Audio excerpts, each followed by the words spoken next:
Bonjour tout le monde. Cette semaine, j'ai écouté un court extrait d'une vidéo de Eric Zemmour où il disait que, je cite, il disait que dans le Coran, il est appelé à tuer des juifs à chaque page. Alors j'ai été extrêmement attristé par cette sortie. Pas pour les raisons que certains peuvent imaginer. N'importe qui a le droit de critiquer l'islam, de critiquer le Coran, de critiquer n'importe quelle religion, même s'il utilise des arguments qui ne s'inscrivent pas dans la factualité, comme l'argument de Éric Zemmour. Par contre, dans ce cadre précis, je trouve qu'il a fait une erreur stratégique impardonnable. Beaucoup la font, et c'est pour ça qu'aujourd'hui j'aimerais bien mettre les points sur les i par rapport à cette mentalité-là. Dans la communauté arabo-musulmane, dans la communauté de laquelle je viens, on a énormément de gens qui sont soumis à un discours agressif, haineux, destructeur, létal, et souvent ce discours les prend dès l'enfance. Alors, qui est l'ennemi? D'où vient ce discours? Aujourd'hui, on le trouve dans des sites internet pro-Al-Qaïda qui appellent au meurtre, aux tueries, aux attentats, parfois en des termes à peine dissimulés ou pas dissimulés du tout. Des forums, enfin en ligne, vous l'avez compris. On a des chaînes qataris et autres qui distillent un discours extrêmement haineux également, même si ces chaînes sont plus modérées, la forme oblige que les sites internet.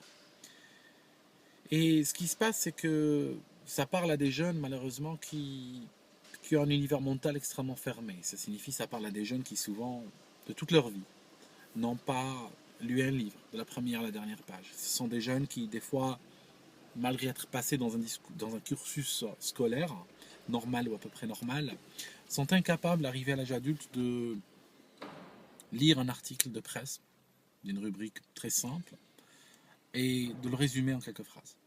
Ils en sont totalement incapables. Tout ce qu'ils savent vient des sources que je viens de vous citer, vient des sources d'imams de plus ou moins louches qu'on peut trouver dans certaines parties de la République française, d'imams célèbres des fois, mais qui, comme par hasard, chaque fois que la Maison Blanche ou les agences à 3 lettres américaines veulent lancer une offensive quelque part, ces imams-là, comme par hasard, je disais, font des fatwas pour inciter ces jeunes à partir sur ces francs-là. Je ne sais pas, je n'accuse personne de rien du tout. Et ce qui se passe, c'est que ces jeunes, je disais, ont un environnement, un univers mental extrêmement limité. Et dans notre communauté, les gens qui cherchent à lutter contre ça, les gens qui cherchent à lutter contre ces discours, d'un côté, sont peu nombreux, d'un autre côté, n'ont pas les moyens des chaînes de télévision qataris, n'ont pas les moyens des djihadistes qui sont financés très souvent par les démocraties occidentales. On n'a pas de moyens du tout. On travaille, on est des artisans, vous comprenez. Moi, regardez, j'ai ma caisse, l'autre jour j'ai cassé mes lunettes, j'avais même pas gagné en 5 ans avec ce personnage d'aldostérone de quoi m'offrir une autre paire de lunettes. En tout cas, je veux dire que c'est vraiment la bataille David contre Goliath. Et ce qui se passe, quand quelqu'un comme Éric Zemmour, qui n'a rien à faire, qui n'a rien à voir avec les imams qataris, qui n'a rien à faire ou à voir avec les sites pro-Al-Qaïda, etc., mais arrive et, quelque part, confirme ou va plus loin que le discours de ces sites-là. Quand il vient lui-même dire, dans chaque page du Coran, il est écrit qu'il faut tuer des juifs.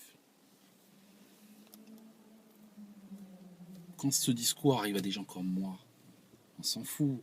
Quand ce discours arrive à mes parents ou mes amis, il choquera certains, mais ça n'ira pas plus loin.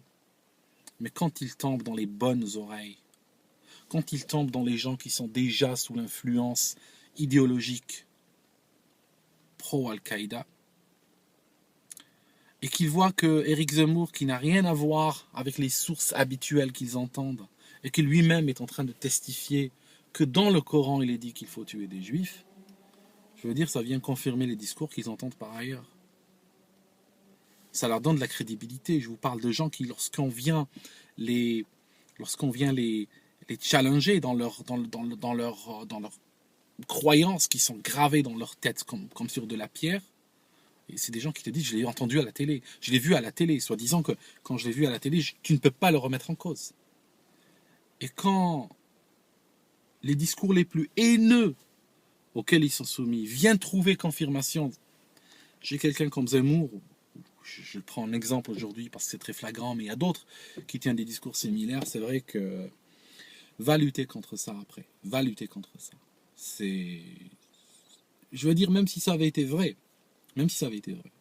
admettons, parce que nous sommes entre gens sérieux ici, admettons que ça avait été écrit, on aurait plus tout fait pour écraser cette parole de mort et essayer de l'affaiblir.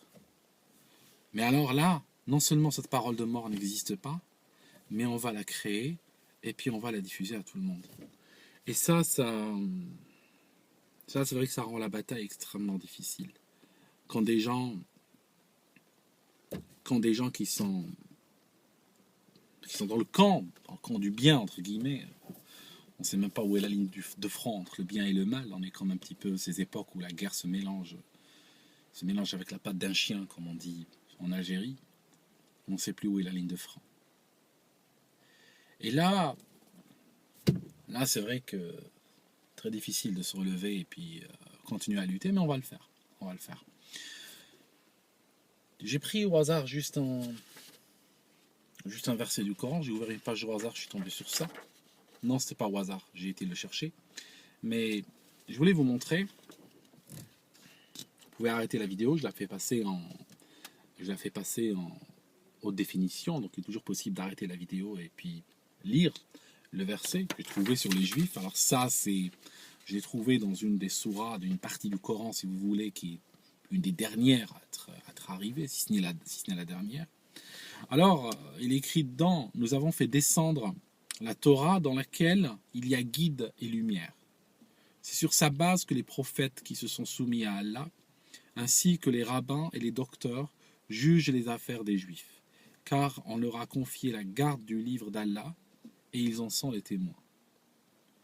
Ne craignez donc pas les gens, mais craignez-moi, et ne vendez pas mes enseignements à vil prix, et ceux qui ne jugent pas d'après ce qu'Allah a fait descendre, voilà les mécréants. Ils jugent comment les Juifs? Il est dit jusqu'à colline plus haut. C'est sur la base de la Torah, que les prophètes qui se sont soumis à Allah, ainsi que les rabbins et les docteurs, jugent les affaires des Juifs. Donc, des gens qui jugent sur la Torah, le Coran le dit, ne peuvent pas être complètement mauvais. Et c'est juste un exemple, parmi d'autres. Je peux vous faire une vidéo sur les Juifs dans le Coran, je pourrais passer une demi-journée à la faire. Et je vous décrirai en détail ce qu'il y a dedans. Mais il n'y a aucun moment, il n'est dit, suggéré, insinué, appelé à tuer des Juifs. Moïse, que les Juifs appellent Moshe Rabbeinu, le prophète de référence des Juifs, est cité 132 fois dans le Coran. Il est cité plus que le prophète du musulman. Bien plus. Bien plus. Il n'y a pas d'appel à tuer des Juifs dans le Coran. Et ça serait une faute stratégique de le répéter.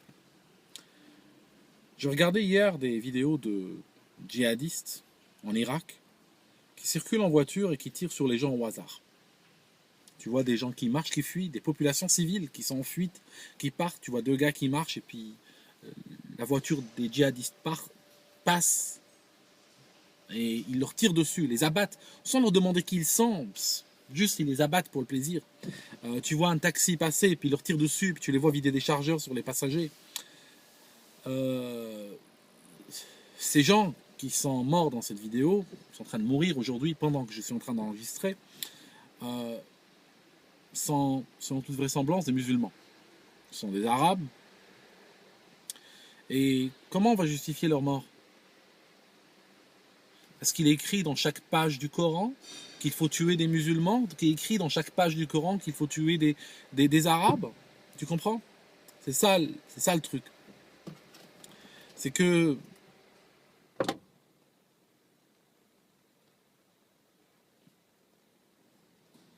c'est très compliqué. Bon, je vais arrêter là. Je ne vais pas aller plus loin.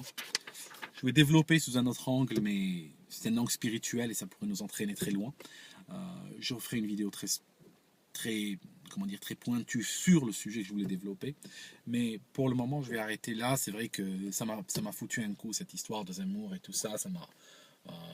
C'est pas possible, tu comprends? C'est comme si tu vas chez la Camorra italienne et tu leur dis bonjour, il y a un contrat sur ma gueule, il y a des gens qui veulent me tuer de chez vous. Ils regardent dans leur registre, ils disent non, mais il n'y a rien. Non, non, non, cherchez bien, je suis sûr, monsieur Intel, vous voulez que je vous montre mon nom? Peut-être peut-être vous avez mal écrit mon nom, c'est pour ça que vous ne trouvez pas. Regardez, je suis sûr qu'il y a un contrat pour me flinguer. Puis les gars ils disent non, il n'y a rien. On a peut-être un certain Antonio. Oui, non, c'est peut-être moi, Non, non, je m'appelle pas Antonio, mais c'est peut-être moi, tu comprends? Ok. Tu veux les convaincre. Tu veux les convaincre qu'il y a un contrat sur ta gueule. Mais une fois que tu as fini de les convaincre, t'arrives à quoi? T'arrives à quoi? Ok, bon. Voilà, c'est juste un auto-goal, mais on va se relever et puis on va continuer. Et puis voilà, c'est tout. C'est tout. Mis à part cela, ben voilà, mis à part cela, rien.